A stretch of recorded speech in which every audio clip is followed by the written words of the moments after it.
किनवट तालुक्यातील बोथ येथील गॅस्ट्रोमुळे एका महिलेसह पुरुषाचा मृत्यू झाला, तर अनेक जण जुलाब व उलटी या आजाराने त्रस्त झाले. आरोग्य विभागाची टीम उपचाराकरिता दाखल.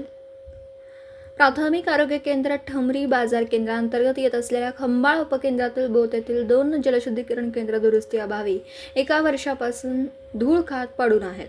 नाईलाजास्तव गावकऱ्यांना एका बोरवरील पाणी पिण्यासाठी वापरावं लागतं. भर पावसाळ्याच्या दिवसात दूषित पाणी पिल्याने कल्पना मारुती आत्राम वय वर्ष 37 यांना जुलाब व उलटी झाल्याने मांडवी येथील रुग्णालयात उपचारासाठी व पुढील उपचारासाठी आदिलाबाद येथे हलवण्यात आलं. उपचारासाठी नेत असताना 2 वाजता त्या महिलेचा मृत्यू झाला. त्यांच्या पश्चात पती, 2 मुले, सासरे व कल्पना आत्राम असा परिवार आहे.